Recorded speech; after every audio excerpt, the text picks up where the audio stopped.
ಖಾಸಗಿ ಕಾಲೇಜಿನ 30 ವಿದ್ಯಾರ್ಥಿಗಳು ಅಸ್ವಸ್ಥರಾಗಿದ್ದಾರೆ. ಹಾಸ್ಟೆಲ್ನಲ್ಲಿ ರಾತ್ರಿ ಊಟ ಸೇವಿಸಿ ಫುಡ್ ಪಾಯ್ಸನ್ ಆಗಿದೆ. ಹೀಗಾಗಿ ಕೋಲಾರ ಜಿಲ್ಲಾಸ್ಪತ್ರೆಗೆ ವಿದ್ಯಾರ್ಥಿಗಳನ್ನು ದಾಖಲಿಸಿ ಚಿಕಿತ್ಸೆ ನೀಡಲಾಗುತ್ತಿದೆ. ವಿದ್ಯಾಜ್ಯೋತಿ ಕಾಲೇಜಿನ PU ವ್ಯಾಸಂಗ ಮಾಡುತ್ತಿದ್ದಂತಹ ವಿದ್ಯಾರ್ಥಿಗಳು ಇದೀಗ ಫುಡ್ ಪಾಯ್ಸನ್ನಿಂದಾಗಿ ಆಸ್ಪತ್ರೆ ಪಾಲಾಗಿದ್ದಾರೆ.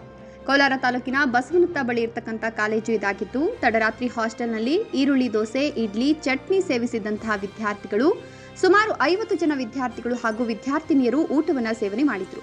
ಅದರಲ್ಲಿ ಬೆಳಗಿನ ಜಾವದಿಂದಲೂ 30 ವಿದ್ಯಾರ್ಥಿಗಳಿಗೆ ವಾಂತಿ ಭೇದಿ ಕಾಣಿಸಿಕೊಂಡಿದೆ. ಹೀಗಾಗಿ 30 ವಿದ್ಯಾರ್ಥಿಗಳಿಗೆ ಫುಡ್ ಪಾಯ್ಸನ್ ಆಗಿದ್ದು ಜಿಲ್ಲಾಸ್ಪತ್ರೆಗೆ ದಾಖಲು ಮಾಡಲಾಗಿದೆ. ಇನ್ನು ಕೋಲಾರ ಗ್ರಾಮಾಂತರ ಪೊಲೀಸ್ ಠಾಣಾ ವ್ಯಾಪ್ತಿಯಲ್ಲಿ ಒಂದು ಘಟನೆ ನಡೆದಿದೆ.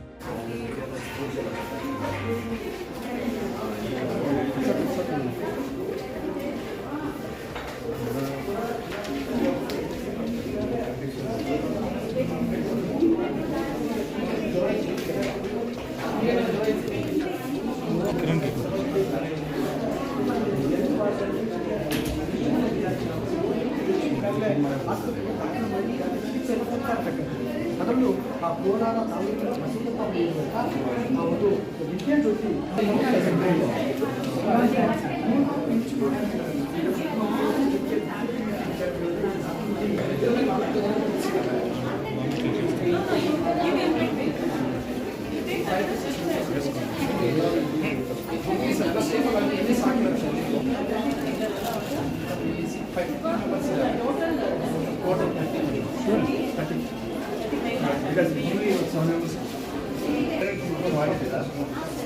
ಹೇಗಿದ್ದಮ್ಮ?